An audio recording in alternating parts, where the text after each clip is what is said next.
اعوذ باللہ من الشیطان الرجیم بسم اللہ الرحمن الرحیم۔ السلام علیکم۔ حضرت عبداللہ بن عمر رضی اللہ تعالیٰ عنہ سے روایت ہے، انہوں نے فرمایا رسول اللہ صلی اللہ علیہ وآلہ وسلم نے ہمیں پیٹ کے بل لیٹ کر پانی پینے سے منع فرمایا ہے، اس کو کرہ کہتے ہیں، اور ہمیں ایک ہاتھ سے چلو میں پانی لینے سے منع کیا اور فرمایا کوئی شخص اس طرح زبان نکال کر پانی نہ پیے جس طرح کتا زبان سے پانی پیتا ہے، نہ اس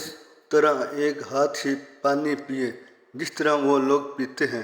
جن سے اللہ ناراض ہے، اور نہ رات کو کسی برتن میں پانی پیے جب تک اسے حرکت نہ دے لے سوائے اس کے کہ برتن ڈھکا ہوا ہو، اور جو شخص انکسار کی نیت سے ہاتھ سے چلو بھر کے پانی پیتا حالانکہ اسے برتن مل سکتا ہے، اللہ تعالیٰ اس کے لیے اس کی انگلیوں کی تعداد کے مطابق نیکیاں لکھ دیتا ہے۔ یہ ہاتھوں کی لپ عیسیٰ ابن مریم علیہ السلام کا برتن تھا جب انہوں نے یہ کہہ کر پیالہ پھینک دیا تھا،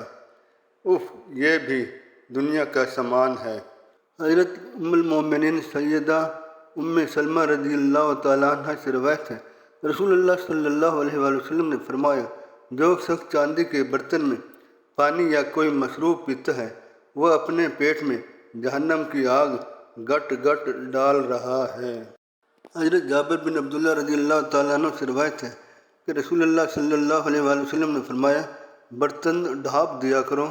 مشکیزہ کا منہ باندھ دیا کرو، چراغ بجھا دیا کرو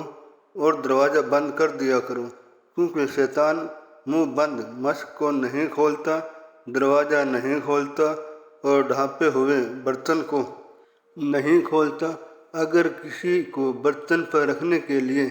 لکڑی کے سوا کچھ نہ ملے تو اسے ہی اللہ کے نام لے کر رکھ دے، چراغ بجھا دیا کرو، اس لیے کہ ننھی شریر چوہا گھر کو آگ لگا کر گھر کو یا گھر والوں کو جلا دیتی ہے۔